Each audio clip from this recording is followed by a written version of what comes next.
haddaba daawadayaal markan waxaanu idin wadnaa sheeko cajiib ah waxa ay ka dhacday dalka Nigeria waana mid ka mid a dhacdooyinka ugu la yaabka leh uguna saameynta leh marka la eego sabanka iminka aynu joogno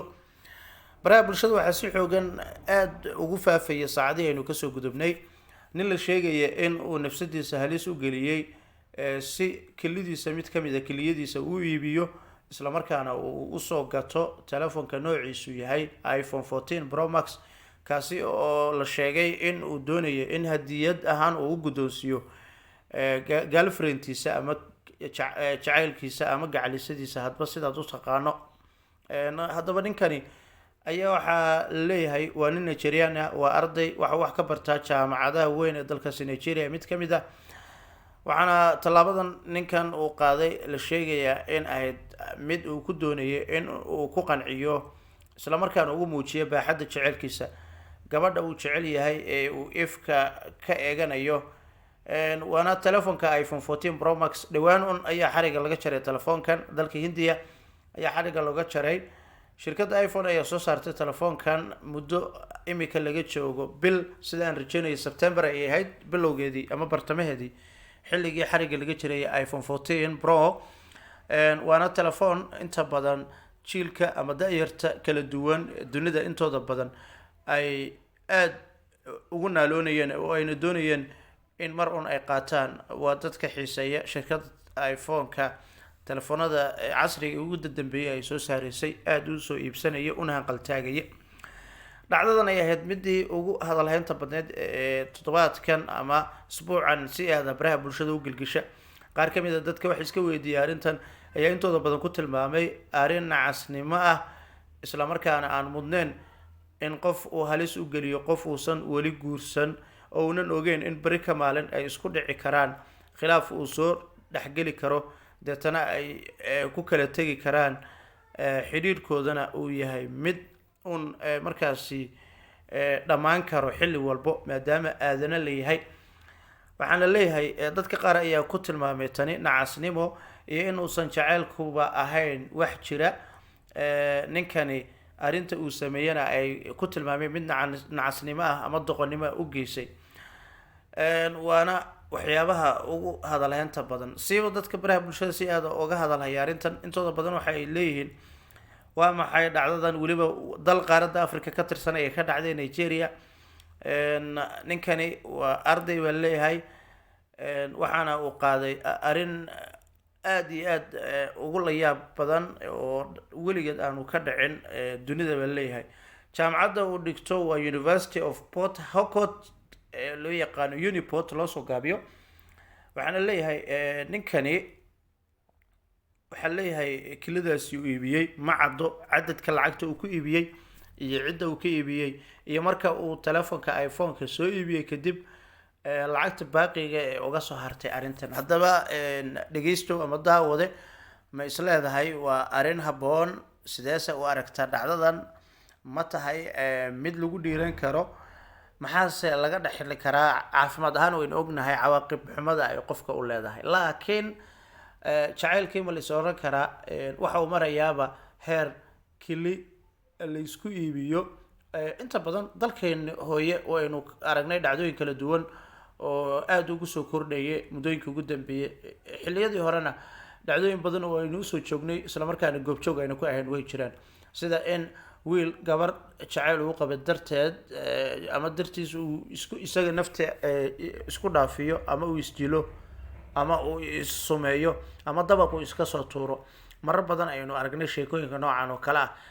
dad ka badankoodna waxay ku tilmaameen maal abaal ay tahay oo arrin aanu mudneen ay tahay oo nacasnimo ah qofka naftiisa naf kale uu gooyo maadaama Allah subhanahu wa ta'ala uu dunida qofkani keenay sababna uu keenay alla ugu talagalay maalinka uu oofsanayo in dunida uu markaasi dhaafo intaasi ka horeysa ay dambi tahay oo aakhire markaasi qofka loo cadaabayo dhibaatada noocaas oo kale ah allaha naga haye isla markaana alla aynu ka magan galnay in arrimahaas oo kale aynu aragno ama aynu la soo gudboonaadaan waana wax aad iyo aad u falxun laakiin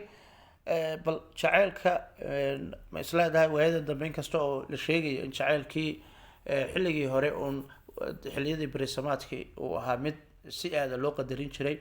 isla markaana isbarbardhig marka lagu sameeyo waagii hore iyo iminka jacaylka jira uu yahay caashiq digaag waxaa loo yaqaano, oo ah waan ku arkay waan ku caashiqay, isla markaana ay aada u yar tahay una kooban tahay ama gabaabsi ay tahay marka la fiiriyo sheekooyinka noocan oo kale ah.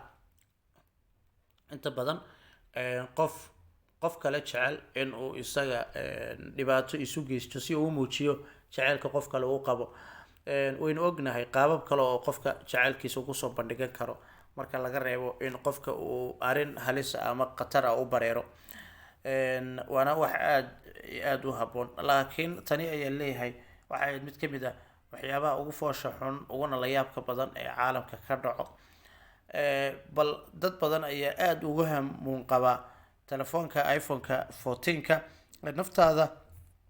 ma is leedahay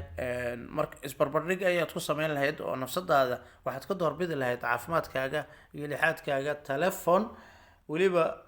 qiimihiisu aada u yaryahay oo adigu qiimahaaga kili ama qeyb ka mid a jirkaaga ogadaada qeyb ka mid oo muhiim ah, xubin muhiim ah aad ku siisan lahayd telefoon weliba berito lagaa xadi kara ama cillad si uun uu telefoonkaasi kugu dhaafi karo. Waayahay waxaa leeyahay bal kilida ninkani uu gaday iyo arrintan oo dadka intooda badan ay aamini laayihiin, isla markaana ay u arkaan inay tahay mid aada iyo aada ugu fool xun. waxaan leeyahay xilligan ma jirto qof jacayl noocaas oo kale ah uu geli karayo ama tallaabo noocaas oo kale ah jacayl ku maraamarsoon karo. Waana waxaa leeyahay run ahaantii ugu fool xun uguna la yaab badan dunida marka aynu eegno dunida casriga ee imika waxyaabaha imika dhacayo, hablihii oo aanu tixgelinayn qadarinayn jaceylka, iyo hablihii oo waayada dambe la sheegaya in aysan gebi ahaanba dooneynin qof sidaas oo kale ah nafsadiisa isaga u hibeeya boqolkiiba boqolna israaciya. waana waxyaabaha unta badan ugu cajiibsan run ahaantii ee la oran karo. dhacdadan ayaa ahayd mid si aada social media u qabsatay, waan rajeynayaa sida aada muuqaalka ka aragtaanba sawirada inta badan halkan ayaan idinkugu soo gudbinaynaa, wixii kasoo kordhana muuqaaladeeda dambe ayaan idinkugu soo gudbin doonaa. Maamuus Media Production ayaad nagala socoteen, subscribe inoo saara channelkan, sidoo kale la wadaag asxaabtaada. haddii imika unaad nagu soo biirtay gambaleelka furo, haddii aad awoodeyso, haddii aadan awoodin oo jaanisna aadan haynin fadlan isku day inaad ugu dhiirigeliso. taasi waa arrin aada basiid u ah oo sahlan, wax badan ayayse u tareysaa walaalka Soomaaliyeed. waxaana ku rajeynayaa in wax walba oo aad ku haminaysa in Allah subxaanahu wa tacaala uu ku rumeeyo kuna la garab galo. dhammaantiin waad ku mahadsantiin.